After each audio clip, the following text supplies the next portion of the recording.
Good morning everyone. How are you? Hope you all are fine. Today we will read our English grammar book. So open your English grammar book and page number 31. আজ আমরা one and more than one এর আরো কিছু অংশ আমরা পড়ব। আমরা পড়ছিলাম একটি অথবা একের চেয়ে বেশি। আমরা এর আগের দিন যে নিয়মটা শিখেছি, সাধারণত আমরা নেমিং ওয়ার্ডসের শেষে এস যোগ করে ওয়ান মোর দ্যান করি, তাই তো? মোর দ্যান ওয়ান করি, অর্থাৎ একের চেয়ে বেশি বোঝাতে গেলে কোনো নেমিং ওয়ার্ডের শেষে এস যোগ করে আমরা তা বোঝাই। আজকে আমরা আরও একটি নিয়ম জানবো। দেখো, রিড দ্য ফলোয়িং সেন্টেন্সেস। নিচের সেন্টেন্সগুলি পড়ো।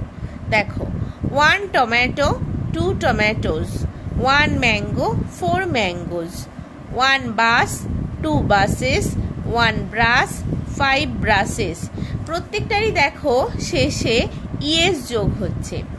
এর আগের দিন আমরা যে নেমিং ওয়ার্ডগুলি পড়েছিলাম তার শেষে সবের এস যোগ হয়েছে, কিন্তু আজকে যে নেমিং ওয়ার্ডগুলি আমরা পড়ছি তার শেষে ইএস যোগ হচ্ছে।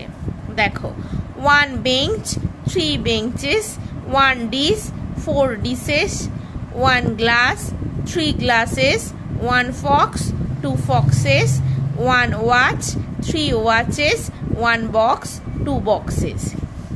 এবার এখন আমরা নিয়মটা জানবো যে কোথায় কোথায় আমরা শেষে ইএস যোগ করব। দেখো, we often add es if the word ends in s, ss, sh, ch or x।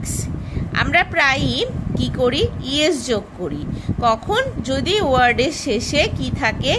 S থাকে, ডাবল এস থাকে, sh থাকে, ch থাকে বা x থাকে।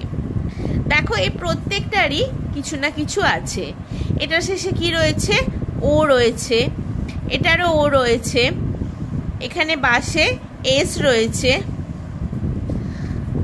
এখানে ব্রাশে দেখো sh রয়েছে, এখানে বেঞ্চে ch রয়েছে, ডিসে দেখো sh রয়েছে। এইভাবে প্রত্যেকটাই কোনো না কোনোভাবে S, ss, sh, ch or x থাকে। আবার শেষেটা দেখো বক্সে x রয়েছে, সেই জন্য কি হয়েছে? বক্সেস হয়েছে। We also add es to the word mango, potato and tomato। বলছে এখানে S, SS, sh, ch, x থাকলে যেরকম ইএস যোগ করি শেষে আমরা, সেরকম ম্যাঙ্গো, পটেটো আর টমেটোতেও আমরা শেষে ইএস যোগ করি। এই তিনটে ওয়ার্ডের কিন্তু শেষে S, SS, sh, ch, x নেই। এটা শেষে কি রয়েছে?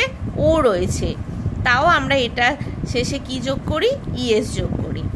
তো তোমরা এই পেজটা ভালো করে পড়বে, খুব সুন্দর করে পড়বে। বুঝতে সমস্যা হলে আমার থেকে ক্লাসে জেনে নেবে।